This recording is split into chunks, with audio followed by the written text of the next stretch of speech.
오늘은 누가복음 4장 22절에서 44절까지를 함께 살펴보겠습니다. 22절에서 24절까지 함께 읽겠습니다. 저희가 다 그를 증거하고 그 입으로 나오는 바 은혜로운 말을 기이 여겨 가로되 이 사람이 요셉의 아들이 아니냐. 예수께서 저에게 이르시되 너희가 반드시 어구나 너를 고치라 하는 속담을 인정하여 내게 말하기를 우리의 들은 바 가버나움에서 행한 일을 네 고향 여기서도 행하라 하리라. 또 가라사대 내가 진실로 너에게 이르노니 선지자가 고향에서 환영을 받는 자가 없느니라. 예수는 베들레헴에서 태어나시나 자라나신 곳은 나사렛입니다. 예수는 나사렛을 떠나 공적 생애를 시작하시기 전까지는 나사렛에서 요셉을 도와 목공소에서 일했을 것입니다. 요셉이 비교적 단명하였고 그 후에는 예수님의 아우들과 함께 집안을 돌보았을 것입니다. 나사렛 사람들은 예수님이 동정녀 마리아의 몸에 성령으로 잉태되어 세상에 오신 구세주란 사실을 알지 못했습니다. 그런데 어느 날부터 예수님이 보이지 않더니 얼마 있지 않았어 예수님의 행적에 대한 소문이 나사렛 사람들에게도 알려졌습니다. 예수님에 대하여 세례 요한이 선포한 사건뿐 아니라 예수님이 행하신 이적에 관한 소문도 듣게 되었을 것입니다. 나사렛 사람들은 예수님이 나사렛을 조만간 방문할지도 모른다는 기대감을 가졌습니다. 그런데 실제로 예수님이 나사렛을 방문하신 것입니다. 안식일에 사람들이 모인 회당에 예수님이 오셨습니다. 사람들은 예수님이 무슨 말씀을 하시는지 듣고 싶었습니다. 회당에서 성경을 맡아 관리하는 자가 예수님에게 선지자 이사야의 예언서를 건네주었습니다. 요즘 우리가 가진 성경책처럼 장정된 것이 아닙니다. 양피지로 된 두루마리 성경이었습니다. 예수께서 이렇게 기록된 데를 찾아서 낭독하셨습니다. 주의 성령이 내게 임하셨으니 이는 가난한 자에게 복음을 전하게 하시려고 내게 기름을 부으시고 나를 보내사 포로된 자에게 자유를 눈먼 자에게 다시 보게 함을 전파하며 눌린 자를 자유케 하고 주의 은혜의 해를 전파하게 하려 하심이라. 책을 덮으신 후 맡은 자에게 주고 앉으시니 회당에 있는 모든 사람이 그를 주목하여 보았습니다. 랍비적 전통에 따르면 낭독자는 그 자리에 앉아 낭독한 구절에 관련하여 교훈적 강론을 합니다. 예수께서 강론하시고 그들을 향하여 이 성경 말씀이 오늘날 너희에게 이루어졌다라고 말씀하셨습니다. 사람들은 예수님의 은혜로운 말씀에 완전히 매료되어 탐복하다가 예수님이 나사렛에서 목수 일을 한 요셉의 아들이라는 생각을 하고는 저 사람은 요셉의 아들이 아닌가? 라고 수군거렸습니다. 그러더니 어느새 그들의 태도가 예수님에 대하여 냉소하고 무시하는 태도로 바뀌었습니다. 예수께서 그들에게 말씀하시기를 너희는 틀림없이 나에게 어구나 네 자신이나 고쳐라 하는 속담을 들어 우리가 들은 대로 가버나움에서 행한 모든 것을 여기 당신의 고향에서도 행하소서라고 말할 것이다 하였습니다.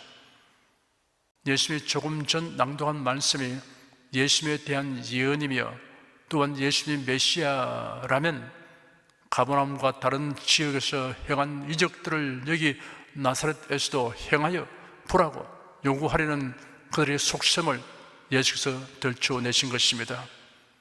예수님은 이어서 말씀하시기를 내가 진정으로 너에게 말한다. 어떤 선지자도 자기 고향에서는 환영을 받지 못한다 하였습니다.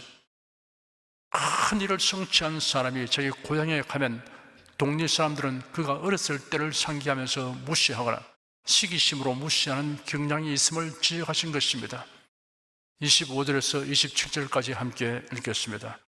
내가 참으로 너에게 이르노니 엘리야 시대에 하늘이 새해 6달을 닫히어 온 땅에 큰 중년이 들었을 때 이스라엘에 많은 과부가 있었으되 엘리야가 그중 한 사람에게도 보내심을 받지 않고 오직 시돈 땅에 있는 사렙다의 한 과부에게 뿐이었으며 또 선지자 엘리사 때 이스라엘에 많은 문둥이가 있었으되 그 중에 한 사람도 깨끗함을 얻지 못하고 오직 수리아 사람 나만뿐이니라. 예수께서 성경에 기록되어 있는 역사적인 사건의 예를 들어 말씀하신 이유는 나사렛 사람들이 성경 말씀에 대한 바른 이해를 갖도록 하려는 것이었습니다. 그리고 그들이 그릇된 선민의식과 그릇된 자존심을 깨우쳐 주려고 하였습니다. 그래서 선지자 엘리야와 선지자 엘리사 시대에 있었던 일을 잇따라 말씀하셨습니다. 유대인들에게는 매우 익숙한 이야기이기 때문에 사건 내용을 자세히 이야기할 필요가 없어서 요약하여 인용하였던 것입니다.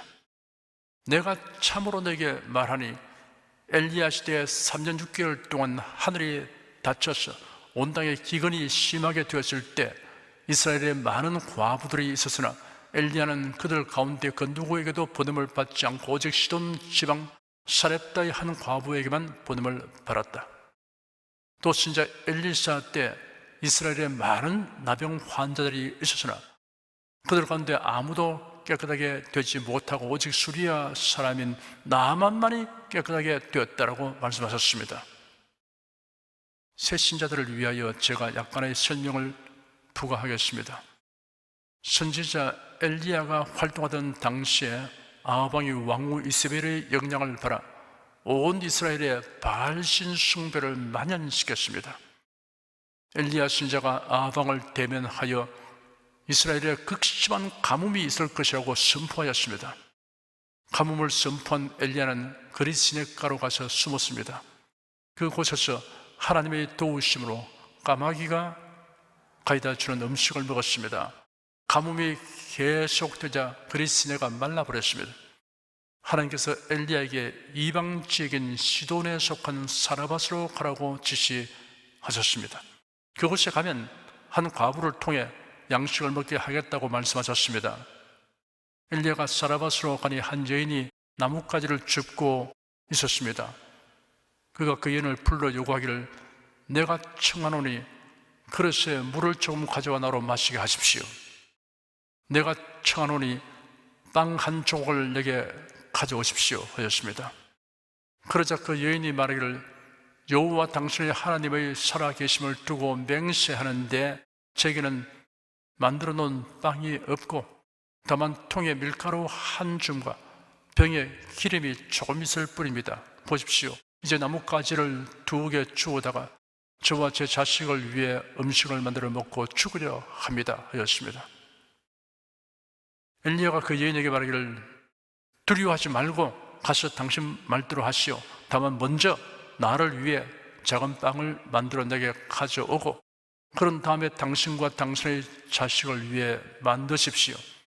여호와 이스라엘의 하나님께서 말씀하시기를 나 여호와가 땅 위에 비를 내리는 그날까지 그 통의 밀가루가 떨어지지 않고 그 병의 기름도 마르지 않을 것이다 라고 하셨습니다 하였습니다.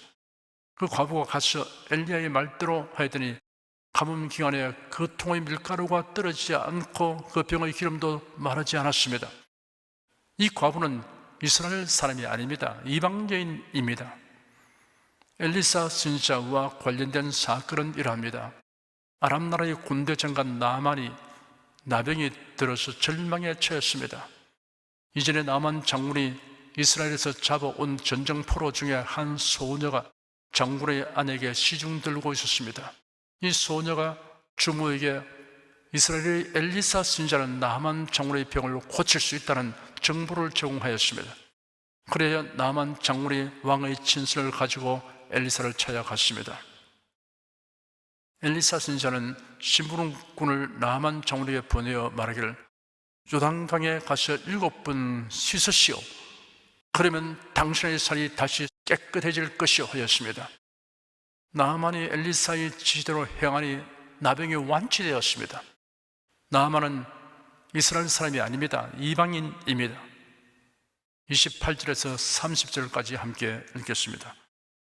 회당에 있는 자들이 이것을 듣고 다 분이 가득하여 일어나 동네 밖으로 쫓아내어 그 동네가 건설된 산 낭떠러지까지 끌고 가서 밀쳐 내리치고자 하되 예수께서 저희 가운데로 지나서 가시니라.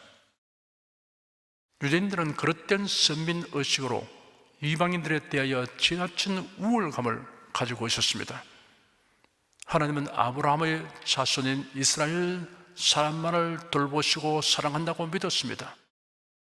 하나님은 이방인을 지옥의 땔감으로 삼기 위해 만드셨다라고 말할 정도로 이방인을 멸시하였습니다. 그런데 예수께서 사렙다 과부와 나아만 장군의 예를 들면서 이방인에게 호의적인 이야기를 하는 것을 듣고는 이는 자신들을 모욕하는 것이라고 판단했습니다. 예수에 대한 그들의 무시와 냉소는 마치 분노로 변했습니다. 폭도가 된 그들은 일어나서 예수를 성읍 밖으로 쫓아내고 그들의 성읍이 세워진 산 벼랑까지 끌고 가서 밀어 떨어뜨리려고 하였습니다. 사람은 메시아의 이성을 가지고 사리를 분별하고 처신해야 합니다. 하지만 이성이 감정에 압도되는 경우가 있습니다. 분노의 감정은 마치 화약하다서 폭발하면 걷잡을 수 없게 됩니다. 피차 감정 대립을 하는 경우에 감정이 격화되면 큰 불상사가 일어나게 됩니다. 이때 누군가 나서서 잘 타일러 이성을 회복하도록 하는 역할을 해야 합니다. 분노의 감정을 드러내는 것이 모두 나쁜 것은 아닙니다. 하나님의 뜻에 합당한 거룩하고 의로운 분노를 해야 할 경우가 있습니다. 하지만 때때로는 마땅히 통제해야 할 감정을 억제하지 못하여 무익한 노를 표출합니다. 감정을 통제하지 못하여 물불 가리지 않고 행동하면 후회에 막급하게 됩니다. 회당에 있는 자들이 이것을 듣고 다 분이 가득하여 이성을 잃고 행동했습니다. 나사렛 사람들의 분노는 그릇된 선민의식에서 비롯되었고 그릇된 선민의식은 성경을 오해한 데서 비롯되었습니다. 성경을 왜곡되게 해석하고 인본주의로 해석하면 희로애락의 감정이 비정상적이 됩니다. 이성도 마비됩니다. 나사렛은 갈릴리 구릉의 남쪽 경사면의 낭떠러지 위에 위치하였습니다. 나사렛 사람들이 예수님을 낭떠러지에서 밀어서 죽이려 한 이유는 예수께서 이방인들에게 대한 하나님의 선택과 사랑 이야기를 언급한 것을 민족 반역 행위라고 간주하기 때문입니다. 그러자 유대 전통에 의한 민족 반역자를 처단하는 형벌 제도를 예수님에게 적용하려는 것이었습니다. 예수는 그 험악한 상황을 벗어났습니다. 그들의 한 가운데를 지나서 가셨다라고만 설명되어 있습니다. 그 일이 어떻게 가능했던가를 유추할 수 있게 하는 장면이 요한복음 18장에 기록되어 있습니다. 예수님이 겟세마네 동산에서 가룟 유다가 인솔하여 온 장정들에게 애워싸였을 때 너희가 누구를 찾느냐라고 물었습니다. 그들이 대답하기를 나사렛 예수다 하였습니다. 예수께서 그들을 향하여 내가 그니라 하시니 그들이 뒤로 물러나서 땅에 엎드려졌습니다. 예수님이 그들을 밀친 것이 아닙니다. 밀친다 하여도 그 많은 장정들을 낱낱이 밀어서 엎드려지게 할 수는 없는 것입니다. 내가 그러다 하는 한마디 말에 장정들이 모두 뒤로 물러나서 땅에 엎드려진 것은 전능자의 권능으로 하신 일입니다. 나사렛 사람들이 격분하여 폭도처럼 에워싸서 예수님을 낭떠러지로 끌고 가시나 주님께서 유유히 그들 가운데로 지나서 가신 것도 이러한 맥락에서 추리할 수 있습니다. 이러한 사실을 보면 예수께서 힘이 없고 피할 수 없어서 체포되어 심은 바라지고 골고다 언덕으로 끌려가서 못 박혀 죽으신 것이 아니었음이 분명합니다. 죄인들의 죄를 대속하기 위하여 묵묵히 고난을 받아들인 것입니다. 31절, 32절 두 절을 함께 읽겠습니다. 갈릴리 가버나움 동네에 내려오사 안식일에 가르치시며 저희가 그 가르치심에 놀라니 이는 그 말씀이 권세가 있음이라. 갈릴리 가버나움 동네는 나사렛 북동쪽으로 약 40km 떨어진 곳에 위치하였습니다. 예수님은 가버나움을 복음 사역의 본부로 삼아서 활동하셨습니다. 예수는 안식일에 회당에서 사람들을 가르치셨습니다. 사람들이 그 가르치심에 놀랐습니다. 그 이유는 그 말씀의 권위가 있었기 때문이었습니다. 말의 권위는 누가 무엇을 왜 어떻게 말하는가에 관계가 있습니다. 옳은 말을 하고 유창하게 말해도 말하는 사람이 지탄의 대상이라면 그 말에는 권위가 없습니다. 비웃음을 살 수 있습니다. 비록 말이 좀 어눌하고 표현이 세련되지 못해도 많은 사람에게 존경과 사랑을 받는 사람의 말에는 권위가 실리게 됩니다. 우리는 그 사람의 설교를 들으려고 모인 것이 아니라 그 사람의 설교를 들으려고 모였다. 이는 설교자가 지침으로 삼아야 할 경고입니다.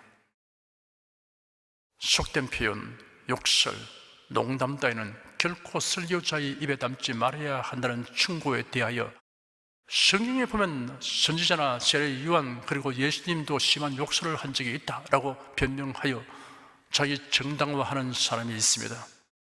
이는 회개하거나 고칠 의향이 없다는 의지 표명을 하는 것이니 한심한 일입니다. 선지자들은 백성을 우상 숭배와 세속화로 이끄는 자들과 하나님을 거역하는 자들에 대하여 준엄하게 책망한 것입니다. 세례 요한은 윗선과 거짓으로 백성을 유린하고 착취하는 자들을 질타한 것입니다. 욕설이 아닙니다. 이들은 성령의 감동을 입고 하나님의 주시는 메시지를 받아서 선포한 것입니다. 예수님은 성자 하나님이시며 심판주로서 타락한 종교 지도자와 부패한 권력자를 엄중하게 꾸짖은 것입니다.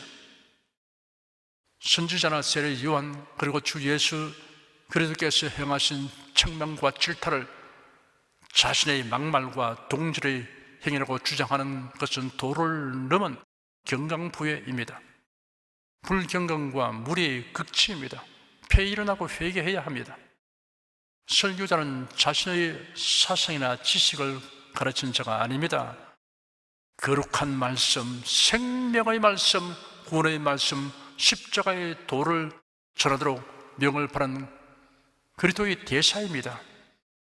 자신의 웅변술과 말재주를 과시하려고 하지 말고 두렵고 떨리는 마음으로 정중하게 천국 복음을 증언해야 합니다. 33절에서 41절까지 함께 읽겠습니다. 회당에 더러운 귀신 들리는 사람이 있어 크게 소리질러 가로되 아 나사렛 예수여 우리가 당신과 무슨 상관이 있나이까? 우리를 멸하려 왔나이까? 나는 당신이 누구인 줄 아노니 하나님의 거룩한 자니이다. 예수께서 꾸짖어 가라사대 잠잠하고 그 사람에게서 나오라 하시니 귀신이 그 사람을 무리 중에 넘어뜨리고 나오되 그 사람은 상하지 아니한지라. 다 놀라스로 말하여 가로되 이 어떠한 말씀인고 권세와 능력으로 더러운 귀신을 명함에 나가는도다 하더라. 이에 예수의 소문이 그 근처 사방에 퍼지니라. 예수께서 일어나 회당에서 나가사 시몬의 집에 들어가시니 시몬의 장모가 중한 열병에 붙들린지라. 사람이 저를 위하여 예수께 구하니 예수께서 가까이 서서 열병을 꾸짖으신데 병이 떠나고 여자가 곧 일어나 저에게 수종드니라.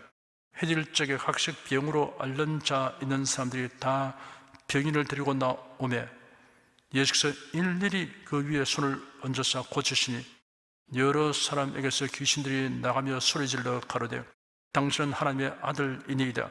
예수께서 꾸짖으사 저희의 말함을 허락지 아니하시니 이런 자기를 그리스도인 줄 알미르라. 예수는 귀신 들린 쪽에서 귀신을 축출하셨습니다. 구원받지 못한 사람이 죽으면 귀신이 되고 주로 자신의 혈족을 괴롭힌다고 가르치는 것은 귀신에게 속아서 하는 말입니다. 무속인 혹은 민속신앙의 영향을 받아 가르치는 자들로 인하여 귀신의 존재와 활동에 대하여 잘못된 인식을 가진 사람들이 흔히 있으므로 귀신이라는 용어보다 악령이라는 용어를 사용한 것이 적절하다는 견해가 있습니다. 귀신, 곧 악령은 사람의 몸과 정신에 침투하여 비정상적 상태가 되게 합니다. 그러나 몸이나 정신이 병들면 모두 악령으로 인한 것은 아닙니다. 병드는 원인은 매우 다양하고 치료 방법도 그러합니다. 육신의 안전과 건강을 위하여 자신이 주의하고 해야 할 일이 있습니다.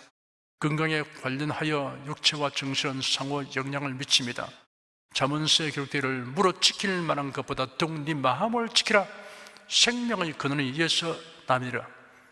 마음의 즐거움은 양약이라도 심령의 건성은 뼈로 마르게 하느니라 하였습니다. 성경에는 신유 기도를 통한 병고침에 대하여 많이 기록되어 있습니다. 그런데 신유 기도가 응답되지 않는 경우가 있습니다. 이로 인하여 실망하지 말아야 합니다. 사도 바울이 디모데에게 이제부터는 물만 마시지 말고 네 비위와 자주 나는 병을 위하여 포도주를 조금씩 써라라고 충고했습니다. 에라스도는 고린도에 머물렀고 드로피모는 병들므로 밀로도에 두었노니라는 소식도 전하였습니다. 바울사도 자신은 육체의 가시 문제로 고통을 겪었습니다. 그 육체의 가시가 심한 안질인지 간헐적인 두통인지 확실치 않습니다. 혹은 복합적인 문제일 수 있습니다. 여간 바울사도는 이 문제가 해결되기를 여러 번 간구했으나 해결되지 않았습니다. 하나님은 바울이 그 문제를 지니고서도 잘 견디며 모든 일을 능력 있게 감당하는 방향으로 응답하셨습니다. 믿고 간구해도 치유되지 않고 세상을 떠나 주님 앞으로 가게 되는 경우도 있습니다. 그럴지라도 우리가 신유 기도를 해야 하는 이유가 있습니다. 병원에 가서 치료받으면 다 낫는 것이 아니라 하여서 약도 의사도 병원도 다 필요 없다고 말하는 사람은 없습니다. 일생 동안 신유의 체험을 전혀 하지 못한 성도는 없을 것입니다. 병 낫기를 위해 서로 기도하라. 믿음의 기도는 병든 자를 낫게 할 것이며 주께서 저를 일으키시리라 라고 성경에 기록되었으므로 믿고 순종해야 합니다. 그리하면 어떤 결과가 되어도 후회할 일은 없습니다.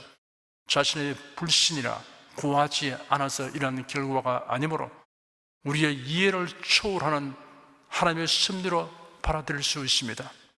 하나님께서는 우리의 믿음과 기도를 결코 소홀히 여기지 않으십니다.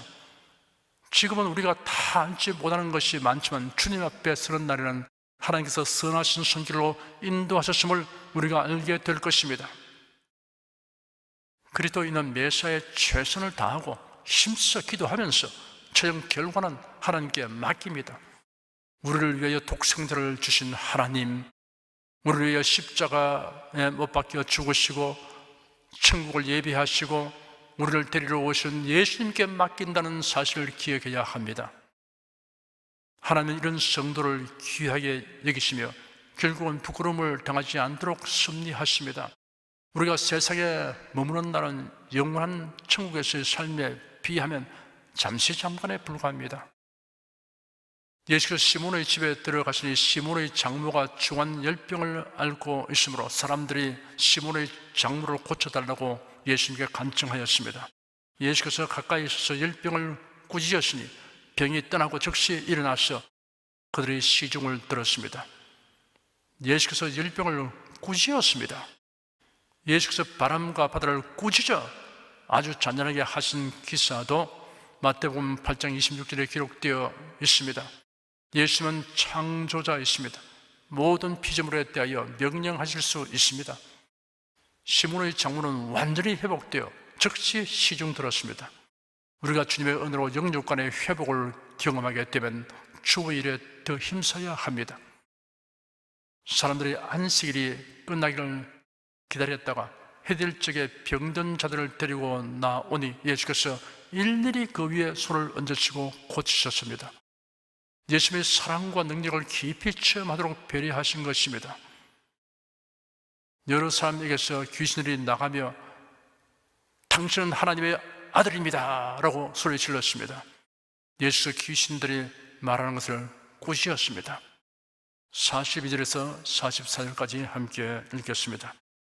날이 밝음에 예수께서 나오사 한적한 곳에 갔으니 무리가 찾다가 만나서 자기들에게서 떠나시지 못하게 만류하리 하며 예수께서 이르시되 내가 다른 동네에서도 하나님의 나라 복음을 전하여야 하리니 나는 이 일로 보내심을 입으노라 하시고 갈릴리 여러 회당에서 전도하시더라. 예수께서 다음 날 동이 트기 전에 한적한 곳으로 가셨습니다. 아버지 하나님과 기도로 교통하기 위함이었을 것입니다. 무리들이 예수를 찾아 나서다가 만나니 떠나시지 않도록 만류했습니다. 은혜로운 말씀을 듣고 병든 자리 치유 바르니 예수님을 자신들만 모시고 싶었던 것입니다. 예수님은 단호하게 거절하였습니다. 많은 사람들에게 하나님 나라의 복음을 전하도록 아버지 하나님께로부터 보내심을 받았다고 말씀하셨습니다. 예수 그리스도로 말미암는 구원에 관하여 다 설명하려면 끝이 없습니다. 그 모든 내용을 포괄하여 집약하면 하나님 나라에 들어가는 것이라고 할 수 있습니다. 그러므로 천국 복음이라고 부릅니다. 순교자들이 목숨을 빼앗기는 것을 개의치 아니한 이유는 천국에 들어가기 때문입니다. 사람이 이 세상에서 부귀공명을 다 누리고 건강하게 장수하여도 천국에 들어가지 못하면 사람으로 태어나서 산 것이 불행 중의 불행입니다. 성도 여러분은 예수 그리스도로 말미암아 천국 시민이 된 것을 가장 큰 소득과 자랑과 기쁨으로 여기며 또한 천국 복음을 전하는 일을 중심으로 만사를 경영하시기를 축원합니다. 기도하겠습니다. 유대인들이 그릇된 선민의식과 그릇된 메시아혼을 가진 관계로 그들이 받을 복을 스스로 물리치는 모습을 보니 안타깝게 그지없습니다. 유대인들이 성경을 읽고 배우면서도 성경의 계시와 가르침을 그릇되게 해석하고 자신들에게 적용했다는 사실과 그 주된 원인이 하나님이 무엇을 말씀하신가를 알려고 하지 않고 자신들이 원하는 것을 지지하는 말씀을 찾으려고 하기 때문이었음을 우리가 살펴보았습니다. 이 교훈을 마음에 새김으로 우리가 그 전체를 답습하는 일이 없도록 성령께서 우리를 깨워주시고 인도하여 주시옵소서. 주 예수 그리스도 이름으로 기도드립니다. 아멘.